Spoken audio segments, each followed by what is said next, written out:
No more skyscrapers in China. Is this really true? China tops the list of countries with the most completed skyscrapers in the world. Surprisingly, China's government has brought skyscrapers to an end. There has been a boom in the number of skyscrapers in China, and one could wonder why the ban is happening now after all these years. Is the Chinese government facing financial challenges? I know this question is running through your head right now. There are 10 tallest buildings worldwide, and China hosts 5 buildings out of 10. For this reason, China has the most significant number of skyscrapers worldwide. This is one of the things that gave China fame, and it's why we have been seeing a lot of new skyscrapers emerging, just to continue being in the headlines. Shanghai Skyscraper. Shanghai Tower stands as the tallest building in China, 632 meters high, and it comes to number 2 in the world after Burj Khalifa in the UAE. This building was completed in the year 2019 and it cost $2.2 billion. The structure is spiral cylindrical and it has 118 floors. Ping An IFC in Shenzhen. Ping An IFC is 599 meters high and with 115 floors. The second tallest building in China was completed in 2016, and $700 million was spent on construction. This building was supposed to be the tallest skyscraper in China at 660 meters, but this was changed to 599 after claims that the building could pose risks to the nearby airline. Canton Tower, Guangzhou. Canton Tower is the third largest building in China and it is in Guangzhou. The building was used for broadcasting the 2010 Asian Games. It was called Guangzhou TV Astronomical before changing its name to Canton Tower. It is 600 meters tall and covers an area of 114,054 square meters. It took 6 years of design and construction to complete the tower in 2010. Gordian Finance 117. The 117-story structure is not yet completed. It is located in Tianjin and is 597 meters high. The building was started on August 16, 2008, but its construction stopped. The skyscraper is estimated to cost $820 million upon completion. It is the 4th tallest skyscraper in China. Shanghai World Financial Center. Shanghai World Financial Center comes number 5 in the country. It is built in the Pudong district, Shanghai. This multi-purpose building contains hotels, shopping malls, offices, conference rooms, and observation decks. It's 492 meters and has 101 floors. A quick reminder, before we further continue our discussion on this topic, if you've enjoyed the video so far, consider subscribing as we frequently upload such information and educational videos. Let's continue. Now, with all the skyscrapers in China, what could have triggered the ban on more skyscrapers? Many factors have contributed to the prohibition of more skyscrapers in China.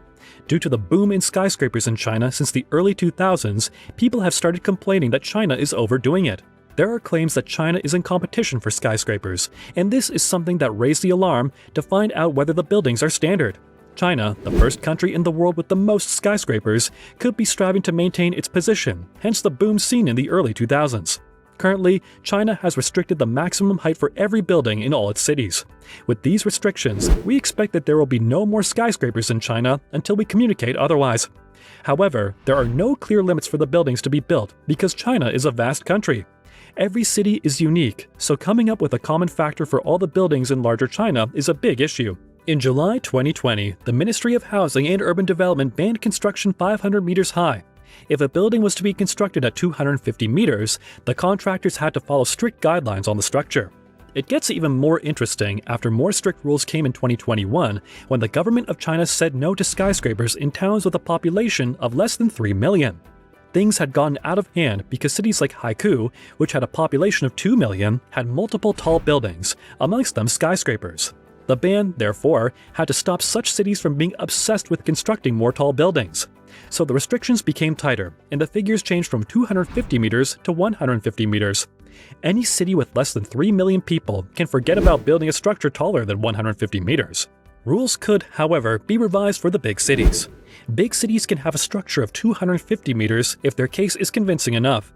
But these cities should not dream of having a structure the size of the Shanghai Tower. Anything beyond 500 meters is a big no for any city in China at the moment. The drastic change in these rules is still a problematic issue. Why did China decide to go with this route after all the successful skyscrapers in the country? Could it be the boom in the skyscrapers didn't meet their expectations, hence they saw it as a waste of resources? I'm not surprised at all. Those new rules came in because, in the past few years, China's government has clearly started to pay more attention to building quality and the characteristics of Chinese cities. This statement from Dr. Fei Chen gives answers to some of our questions. The quality of construction is crucial, which wasn't observed by the contractors in a bid to reach the urbanization level. Having a tall building is not an issue, but the problem is whether the building has met the requirements of a quality building. In 2021, a video of a skyscraper shaking in China went viral, which could be why the government had to tighten the restrictions to avoid such shameful incidences in the future.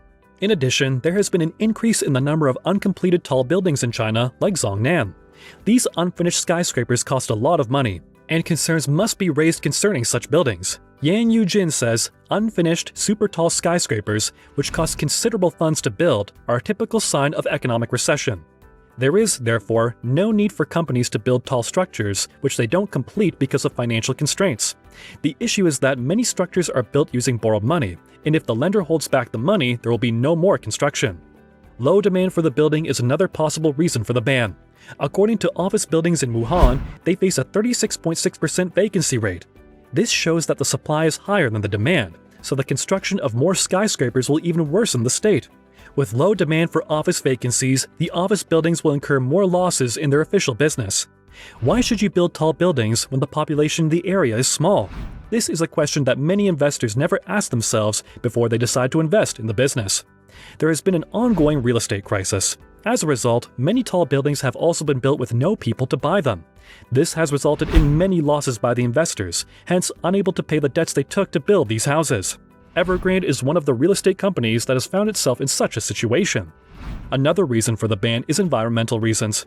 These tall buildings have a lot of effects on the environment. They affect the transport system and also cause urban heat island effects. So while the architects are designing these skyscrapers, they must consider some of these effects and build these structures correctly. However, even if all the don'ts are clear, there are no clear do's for the planners, investors, architects, and local authorities to follow. These parties must, however, come up with factors that will favor the constructor of the skyscrapers once again and curb all the problems experienced in the past. How did you like this video? Share your thoughts in the comments. We hope this information has given you an insight into why China's skyscraper boom is over. If you have learned something new today, make sure to like this video, share it with your friends, and subscribe to Made Wealth Finder so that we can keep making such fantastic videos for you. Thanks for watching.